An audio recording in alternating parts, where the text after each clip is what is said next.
아멘. 안녕하십니까? 저는 뷰틴 패밀리 그룹 틴을 인도하고 있는 목사님은 아니고 정재현 형제입니다. 오늘 특별히 일산교회를 인도하고 계신 우리 김호 목사님 부부가 부산교회를 돕기 위해서 또 부산교회 설교하러 설교하기 위해 자리를 비우셨습니다. 약 2주 전에 그러니까 추석 때쯤인데 주일 설교를 부탁받고 사실 좀 망설였습니다. 제가 이번 주 회사에서 3일간 박람회가 있었기 때문에 시간적 여유도 좀 어렵지 않을까 고민하면서 망설였는데 사실은 본질적으로는 저는 전에부터 제가 할 수 없는 영역 두 가지를 정해놨어요. 그 중에 하나가 뭐였냐면 주일 설교는 내가 할 수 없을 것 같다. 그리고 또 한 가지 뭐였냐면 나는 주례 보는 건 힘들 것 같다.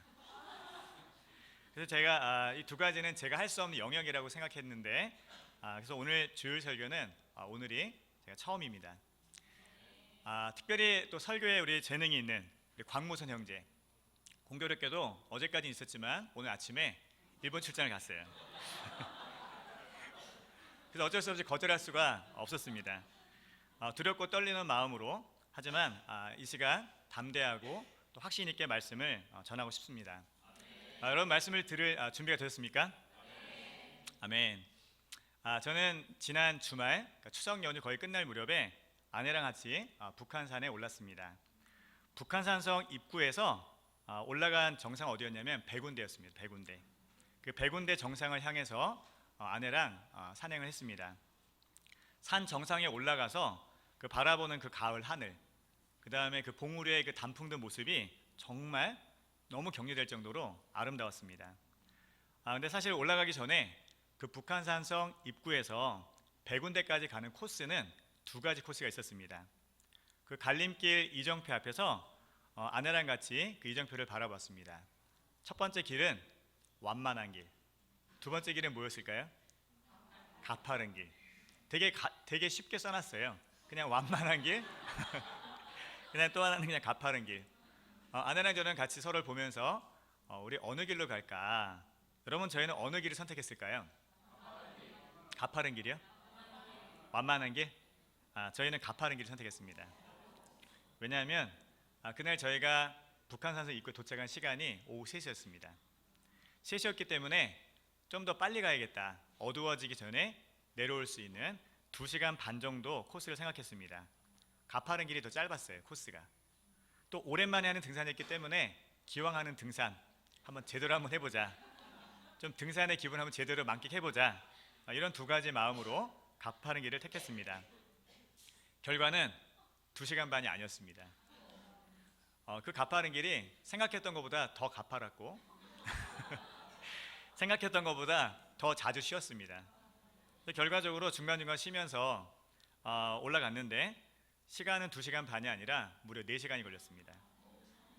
훨씬 힘들었지만 아내랑 내려오고 나서 저희 기분은 훨씬 더 좋아졌습니다. 저녁 7시 무렵 내려올 때는 어두워져서 앞에 후레쉬를 킨 사람들을 쫓아가면서 간신히 내려왔습니다. 중간중간 힘들어서 사실은 올라가면서 좀 포기하고 싶은 마음도 들었고 꼭 백운대를 가야 되나? 중간에 다른 봉우리도 있는데 중간 봉우리도 누가 괜찮다는 얘기를 들은 것 같은데 그래서 사실은 좀 다른 봉우리 가고 싶은 유혹이 많이 들었어요. 하지만 정상에 올라서서 그 아름다운 자연, 그 경치를 바라본 순간 그 모든 것이 다 잊혀지고 그 모든 순간들에 대해서 한꺼번에 다 보상받는 그런 느낌이 들었습니다. 아마도 이런 이유들 때문에 많은 사람들이 등산을 힘들어도 그 가파른 길로 더 힘든 길까지도 걸어가는 것 같습니다. 여러분 우리의 삶도 좀 등산과 같다라는 생각이 듭니다. 특별히 영적인 삶은 더욱더 그러하다는 생각이 듭니다. 왜냐하면 하나님이 우리 삶을 인도하실 때 때론 정말 힘들어서 포기하고 싶은 마음이 들기도 합니다. 특히 그 길 가운데는 낯선 길이 있습니다. 하나님 보여주신 낯선 길을 걸어가다 보면은 내 생각대로 내 뜻대로 되지 않을 때가 많습니다. 하지만 좀 시간이 흘러서 지나왔던 우리 삶을 좀 돌아봤을 때 그 모든 힘들었던 순간들이 좀 지나가고 나면 마치 등산처럼 여러분 산 정상에 올라서면 딱 느껴지는 감정이 있지 않습니까? 정상에 올라서면 여러분 어떤 감정이 느껴지시죠? 상쾌함도 있고, 상쾌함보다 더 좋은 감정 있죠. 성취감, 뭐 짜릿함, 내가 왠지 해낸 것 같은. 그리고 뭔가 좀 힘들었지만 내가 올라온 내 자신이 좀 대견스럽고, 뭔가 좀 그런 보상받는 그런 느낌. 아마 이런 경험을 해봤을 겁니다. 성경에 보면 이런 힘든 길, 때로는 걷고 싶지 않은 그런 낯선 길, 이런 일들을 우리만 겪게 하는 것이 아니라 많은 사람들이 겪게 하고 그 길을 걷게 하십니다. 하나님이 인도하시는 방법 중에 이것 또한 한 가지 방법이라는 것을 알 수 있습니다. 오늘은 여러분과 함께 하나님이 인도하시는 길이 어떤 길인지, 또 우리는 어떤 마음으로 그 길을 걸어가야 될지에서 제 삶을 나누도록 하겠습니다. 아까 우리 환영할 때 나눴지만 오늘 설교 제목은 하나님이 인도하시는 길입니다. 제 첫 번째 포인트는 하나님은 낯선 길로 우리를 인도하십니다. 아멘. 참고로 오늘 제가 처음이기 때문에 제 설교 포인트는 한 가지밖에 없습니다. 제가 가장 격려되는 말씀을 한 것 같아요. 아멘. 자, 창세기 12장 1절부터 4절까지 말씀을 보겠습니다. 창세기 12장 1절입니다. 주님께서 아브라함에게 말씀하셨다. 너는 내가 살고 있는 땅과 내가 난 곳과 너의 아버지 집을 떠나서 내가 보여주는 땅으로 가거라. 내가 너로 큰 민족이 되게 하고 너에게 복을 주어서 내가 크게 이름을 떨치게 하겠다. 너는 복의 근원이 될 것이다. 너를 축복하는 사람에게는 내가 복을 베풀고 너를 저주하는 사람에게는 내가 저주를 내릴 것이다. 땅에 사는 모든 민족이 너로 말미암아 복을 받을 것이다. 아브라함은 주님께서 말씀하신 대로 길을 떠났다. 롯도 그와 함께 길을 떠났다. 아브라함이 하란을 떠날 때의 나이는 75이었다. 아멘. 여러분 길 좋아하십니까? 싫은 길도 있죠. 여기 4절에 보면 아브라함이 길을 떠나는 장면이 나옵니다. 여러분 가고 싶지 않은 길 있지 않습니까? 가고 싶지 않은 길, 좀 걷고 싶지 않거나 피하고 싶은 그런 길, 어떤 길인가요? 더러운 길. 네, 맞아요. 더러운 것이 있는 더러운 길은 좀 피하고 싶고, 또 어떤 길 여러분 좀 피하고 싶죠? 네? 위험한 길 걷고 싶지 않아요. 그죠? 또 어떤 길이요? 네? 진창길. 진창길 걷고 싶지 않고, 가시덩굴이 있는 길 많네요. 또 어떤 길 여러분 피하고 싶으세요? 네? 힘든 길. 그죠? 힘든 길. 밤길 좋아하세요? 밤길 왜 안 좋죠? 무섭고 위험하고, 그죠? 또 왠지 뭐 공동묘지 있고 이런 길은 좀 가고 싶지 않죠, 그죠? 내리막길. 어떤 분은 또 오르막길도 싫어하실 거예요. 참 여러 가지 다양한 길이 있습니다. 만약에 그 하나님께서 여러분에게 나타나서 가지고 이 말씀처럼 아브라함에게 똑같은 말씀을 하신다. 그럼 여러분은 어떻게 반응하겠습니까? 길을 떠나겠습니까? 한번 가볼 것 같아요. 가보고 싶어요. 여러분이 아브라함 입장이라면, 자, 이해를 돕기 위해서 제가 예를 들어드리겠습니다. 여기 보면 아브라함 나이가 몇 살로 나오죠? 75세. 자, 아브라함은 과연 어떤 심정이었을까? 하나님의 이 말씀을 들었을 때 75세 나이에 가래요. 어딘지 모르는 길로 가랬어요. 어떤 심정이었을까요? 아브라함은 좀 두려웠겠죠. 그죠? 근데 그런 아브라함을 바라보는 아내 사라, 조카인 롯, 아브라함 주위에 있는 많은 사람들은 어떤 마음이었을까요? 아브라함이 가자고 했을 때 좀 말리고 싶었을 것 같고, 기꺼이 가려고 했을까요? 쉽지 않았겠지, 그죠? 이 자리에 앉아 계신 우리 아버님 중에 아브라함하고 좀 그래도 비슷한 나이를 가지신 분이 다행히 앉아 계십니다. 우리 조병우 아버님. 조병우 아버님이 그 당시 아브라함하고 좀 비슷한 연세이십니다. 어느 날 조병우 아버님이 꿈에 하나님 말씀을 들었어요. 그러더니 아침 일어나가지고 어머님인 정은수 어머님께 우리 가야 될 것 같아. 하나님이 나보고 가래. 그래서 어머님한테 얘기를 해요. 누구랑? 당신하고 우리 은남이하고, 그다음에 은남이 결혼했으니까 희락이, 그다음에 우리 또 예원이, 예희, 그리고 저희 분당에 전화해. 그 흥기도 가야 된대. 그래서 우리 흥기네 부부 가족을 데리고 서울이 아닌 강원도 산골짜기.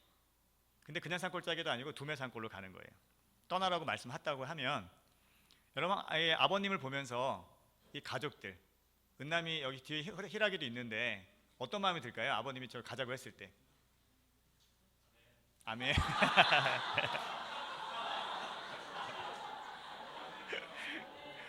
예, 아멘. 희락이는 아멘 했지만 집에서는 어떨지 모르겠습니다. 은남이도 그렇고, 또 이게 자녀가 학교도 다니고 있고, 또 분당에 있는 흥기는 아버님이 얘기하시니까 순종을 해야 될 것 같고, 하지만 강원도 좋기는 하죠, 그죠? 근데 두메산골이면 불편할 수 있잖아요. 가본 적도 없고 왜 가야 되는지 잘 모를 때 좀 불안할 수도 있을 것 같습니다. 하나님이 그 아브라함에게 보여주신 길이 바로 이런 길이었어요. 아브라함이 한 번도 가보지 않은 그런 길이었습니다. 아브라함은 이해가 안 됐어요. 왜 하나님이 그런 길로 가라고 했는지. 하나님은 우리를 그런 방식으로, 이해가 안 되지만 그런 방식으로 인도하십니다. 제 경우도 예외는 아닙니다. 제가 하나님을 믿고 따르기를 결정한 순간, 제자로 살기를 결정한 순간부터 하나님은 제게 한 번도 걸어가 보지 않은 그런 길을 걷게 하셨습니다. 특별히 아내를 만나서 지금은 아내와 살고 있는 게 너무 행복하고 너무 사랑하지만, 사실은 제가 한 번도 가보지 않은 길이었어요. 제가 상상도 하지 않았던 아내의 모습이었습니다. 제가 싱글 때 생각했던 스타일이 아니었어요. 아내는 제가 꿈꾸던 스타일도 아니었고, 제 이상형도 아니었고, 저랑 성격이 비슷하지도 않고 잘 맞지도 않는 그런 사람이었습니다. 그럼에도 불구하고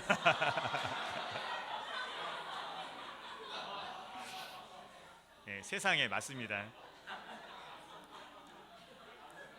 자, 그럼에도 불구하고 저는 아내랑 같이 계속 같은 길을 걷고 있습니다. 저는 지난 10년 동안 강남에서 초등학생부터 해서 고등학생까지 아이들을 가르치는 과외를 했습니다. 이것 또한 제가 계획했던 길은 아니었습니다.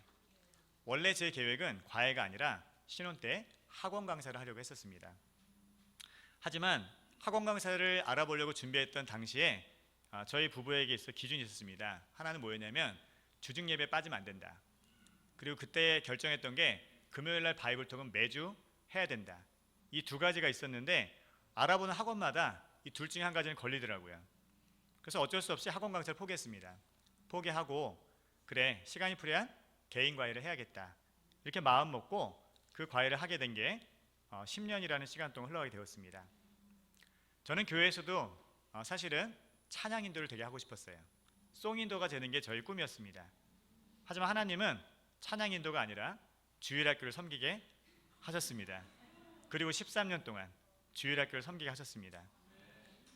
지금은 주일학교가 아닌 틴을 섬기고 있지만 이것 또한 저의 계획과는 시기적으로 조금 다르게 진행되고 있습니다. 10년 넘게 과외를 하면서 아이들을 가르쳤던 제가 지금은 정리수납 전문 회사에서 한 번도 해보지 않았던 가맹사업팀에서 팀장 일을 맡고 있습니다. 아무 경험도 아무런 경력도 없는 제가 가맹사업팀의 팀장인 이유는 그 팀의 팀원이 저 혼자밖에 없기 때문입니다. 팀원 없는 팀장입니다. 저는 앞으로도 하나님께서 제가 원하지 않는 길로, 그리고 저를 낯선 길로 인도하실 거라고 확신합니다. 여러분 삶은 어떻습니까? 아마 저랑 크게 다르지 않을까요? 여러분 앞으로의 일들을 생각하면 기쁘십니까? 앞으로 벌어질 일이 되면 흥분되십니까? 내 미래를 생각하면 와우, 내 미래는 너무 그냥 끝내줄 거야. 그래, 내 앞길은 평탄대로지. 하나님이 주시는 건데 뭐 내 미래는 너무 기쁠 것 같아. 이런 마음이 들어오세요? 불안하지 않나요? 두려울 때 있죠. 우리의 미래를 생각할 때 여러분 가끔 두렵지 않습니까? 불안할 수도 있고 두려울 수도 있습니다. 여러분 아브라함 어땠을까요? 75세 많이 살았죠. 많이 살았으니까 좀 그래도 불안함이나 좀 두려움이 없었을까요? 많이 살았으니까 인생 경험도 좀 있는데 어떨 것 같아요? 75세면 불안함이나 두려움이 없나요? 어머니 아버지 어떠세요? 70 이제 많이 살면 좀 어때 불안함이나 두려움이 이제 좀 많이 없나요? 네, 그렇죠. 아버님 믿음이 자라셨기 때문에 저런 말씀하시는 거고요. 근데 이제 아버님 혼자라면 괜찮을 수 있을 것 같아요. 그죠? 하지만 아브라함 혼자가 아니라 자기 아내도 데려가야 되고 또 조카, 친척이니까 그리고 많은 사람들을 데리고 아브라함은 길을 떠났습니다. 여러분 아브라함이 이집트에서 자기 아내 사라를 잠깐 누이라고 속인 적이 있어요. 목숨을 부지하기 위해서. 엄밀히 말하면 누이가 아닌 건 아니지만 그래도 좀 완전 정직하진 않았었죠. 근데 그 사건을 제외하고 성경 어디를 봐도 아브라함의 모습에서 두려움을 찾아보기가 어렵습니다. 길을 떠날 때도 길을 떠나서도 자신의 외아들인 이삭을 밭질 때조차도 아브라함은 두려워하지 않았어요. 여러분 왜 아브라함은 길을 떠나는 그 순간부터 그 모든 여정에서 왜 두려워하지 않았을까요? 교과서적인 여러분 아브라함 왜 하나님 두려워하지 않았죠?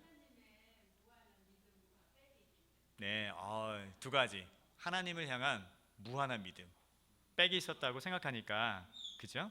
맞습니다. 아브라함은 그 하나님에 대한 믿음이 있었습니다. 그럼 아브라함이 처음부터 그 하나님에 대한 믿음이 있었을까요? 길을 떠날 때부터 어땠을까요? 처음부터 그 하나님에 대한 믿음이 있었을까요? 그건 아닌 것 같아요. 예, 아브라함에게 처음부터 그런 확신이 깊은 사람은 그런 믿음이 있던 사람은 아니었습니다. 그래서 하나님은 그 아브라함에게 믿음을 주시기 위해서 아브라함에게 많은 설득을 해 나가셨습니다. 우리 창세기 15장 5절부터 6절까지 말씀을 보겠습니다. 창세기 15장 5절부터 6절까지입니다. 주님께서 아브라함을 데리고 바깥으로 나가서 말씀하셨다.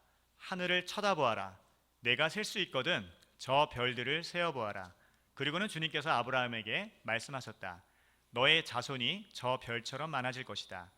아브라함이 주님을 믿으니 주님께서는 아브라함의 그런 믿음을 의로 여기셨다.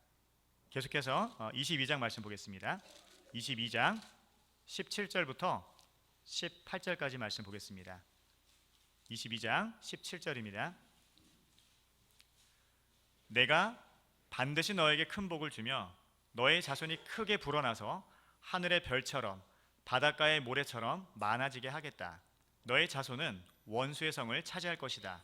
내가 나에게 복종하였으니 세상 모든 민족이 내 자손의 덕을 입어서 복을 받게 될 것이다. 아멘. 여러분 하나님은 아브라함을 설득하기 위해서 아브라함에게 믿음을 주기 위해서 어디로 데려갔냐면 어느 날 바닷가로 데려갔어요. 바닷가로 데려가서 뭘 보여주죠? 보여줄 게 많잖아요. 새를 보일 수도 있고 바다의 아름다운 경치를 볼 수도 있는데 모래알을 보게 했어요. 그리고 뭐라 말씀하냐면 내 자손이 저 모래알처럼 많아질 거라고. 그리고 어느 날 들판으로 데려갑니다. 여러분 별들 보면 기분 좋죠? 아브라함에게 별들을 보여주면서 내 후손들이 저 별처럼 많아질 거라는 말씀을 하십니다. 그를 인도하는 아브라함을 인도하는 하나님이 얼마나 능력 있는 분인지 아브라함에게 그 자연에 있는 모래알 그리고 별들을 바라보게 하면서 아브라함을 설득하셨습니다. 근데 아브라함 어떻게 반응하냐면 그 아브라함이 그걸 보고 나서 그걸 듣고 나서 주님을 믿었어요. 그리고 복종했습니다. 그러니까 하나님이 그를 의롭게 여기면서 그를 축복해 주셨습니다. 여러분 우리가 하나님의 인도하심 그 인도하심을 따르기 위해서는 이 아브라함처럼 이런 설득되는 과정 하나님이 우리를 설득하실 때 설득되는 과정이 필요합니다. 그리고 아브라함처럼 이런 믿음을 가지고 복종하는 것이 필요합니다. 저는 지금 하나님이 저를 인도하신다고 확신합니다. 그렇기 때문에 지금은 낯선 길을 걷는 것이 더 이상 두렵진 않습니다. 하지만 사실 저도 처음부터 그런 사람은 아니었습니다. 그랬기에 하나님도 저를 아브라함처럼 끊임없이 여러 가지 일들을 통해서 설득해 가셨습니다. 저는 아까 말씀드린 것처럼 찬양 인도를 하고 싶었습니다. 하지만 하나님은 네가 찬양에 재능이 없다. 이렇게 이렇게 말씀하시는 것이 아니라 아이들을 보게 만들었어요. 교회에 있는 아이들을 보게 하면서 아이들에 대한 마음을 갖게 하셨습니다. 그리고 그 아이들에 대한 마음뿐만 아니라 주일학교에 대한 필요를 보게 만들었습니다. 그러면서 아이들과 주일학교에 대한 마음과 꿈을 심어주었습니다. 제가 주일학교를 섬기다가 일산교회 미션팀 파송할 때 저는 일산 그 주일학교 그때 당시에 공간이 부족해서 한 달 일찍 아내와 함께 또 이사를 왔습니다.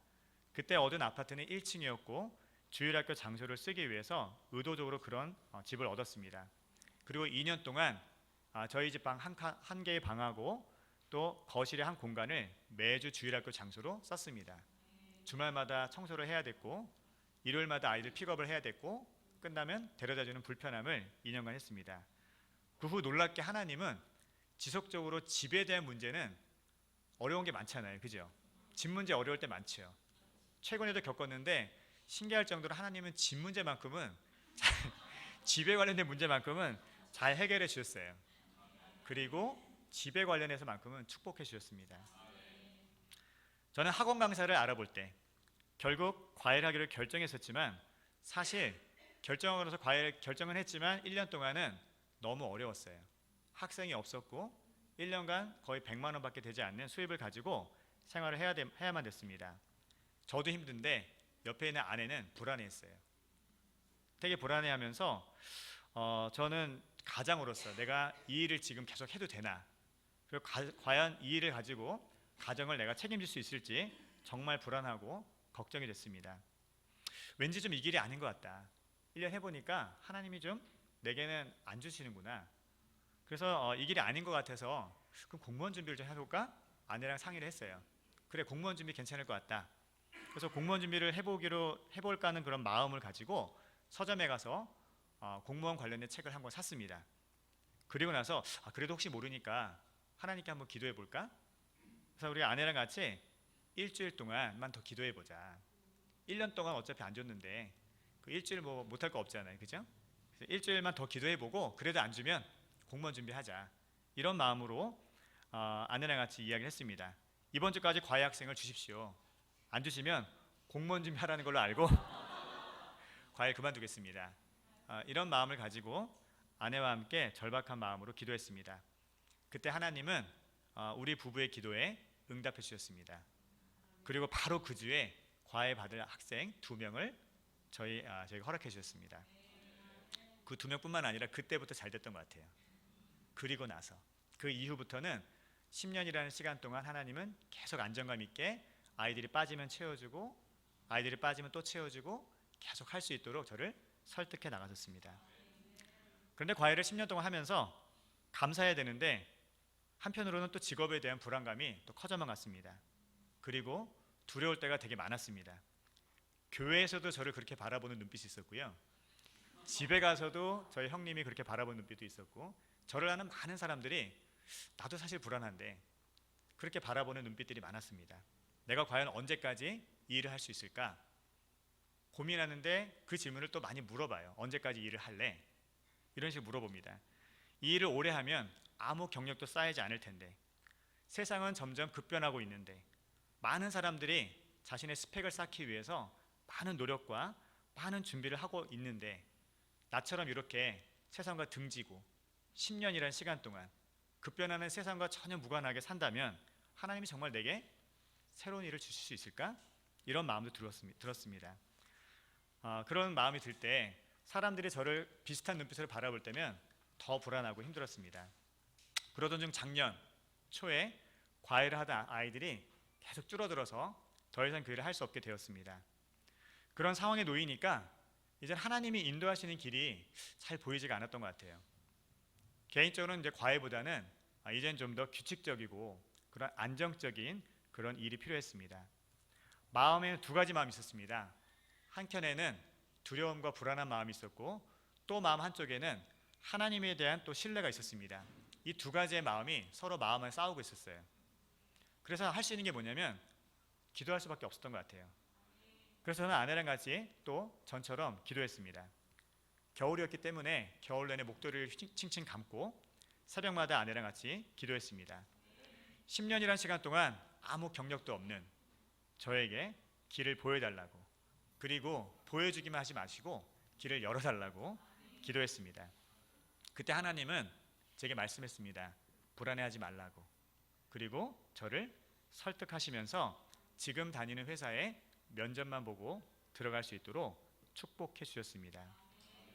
저는 여러 가지 일들을 경험하면서 하나님께 설득을 당했습니다. 설득당하고 또 설득당하고, 믿음이 없고 두렵고 불안할 때 또 설득당하고, 그러면서 하나님은 저희 끊임없이 낯선 길로 인도하십니다. 낯선 길을 걸어가게 되면서 저는 또 한편으로는 하나님을 더 의지하는 게 뭔지, 하나님을 신뢰하는 게 무엇인지를 배우고 있습니다. 여러분, 우리의 삶은 낯설고 한 번도 가보지 않은 길입니다. 우리는 그 길을 걸어갈 수밖에 없는 그런 인생입니다. 그래서 어쩌면 많은 사람들이 이 길을 걷는 게 두렵고 또 불안한 마음을 가지고 있기 때문에 극복하기 위해서 많은 노력들을 합니다. 여러분, 극복이 잘 되십니까? 두려울 때, 불안할 때 여러분 뭔가 많이 하시지 않으세요?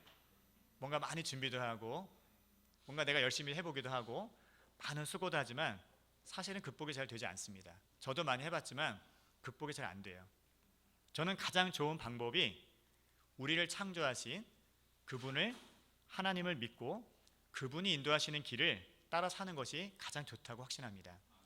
왜냐하면 그 하나님은 말씀을 통해서 우리의 미래에 대해서 분명한 약속을 하셨기 때문입니다.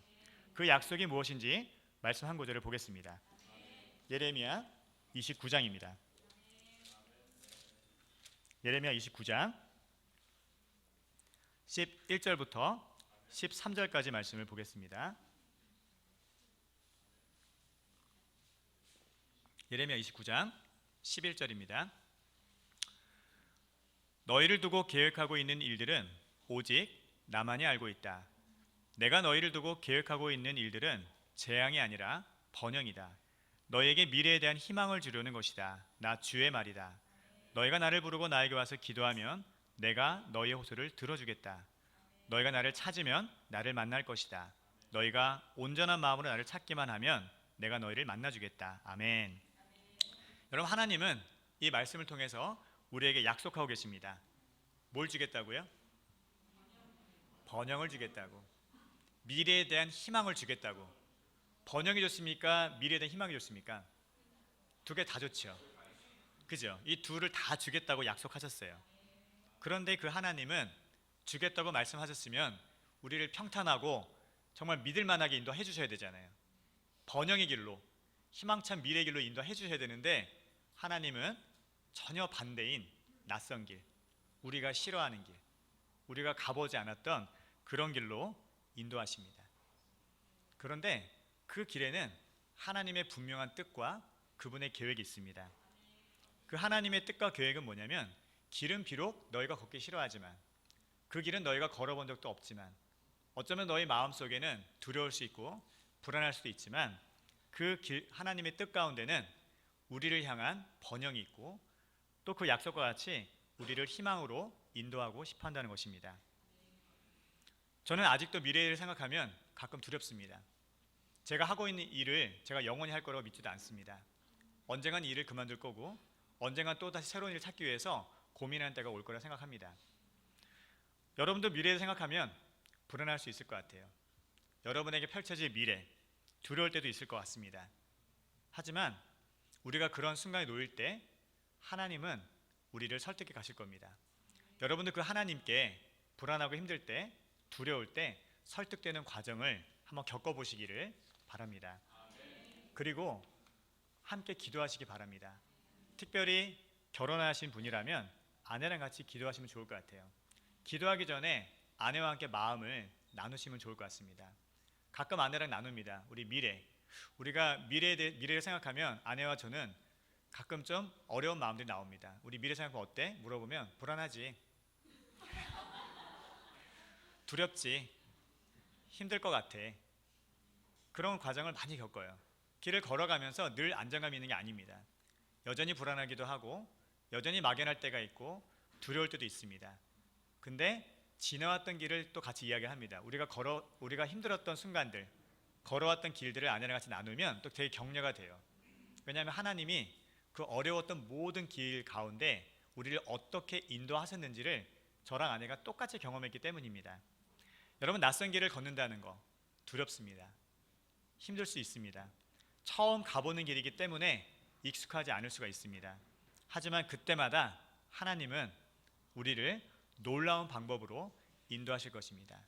여러분, 그 인도하심을 경험하면서 그 하나님에 대한 확신을 더욱더 키워가시기를 부탁을 드립니다. 오늘 설교 포인트는 한 가지였습니다. 하나님은 우리를 어떤 길로요? 낯선 길로 인도하십니다. 하지만 그 하나님은 우리를 향한 놀라운 뜻과 놀라운 계획이 있는 것을 믿기를 바랍니다. 아멘. 부족한 저의 설교를 끝까지 들어서 감사하고 마치도록 하겠습니다. 아멘.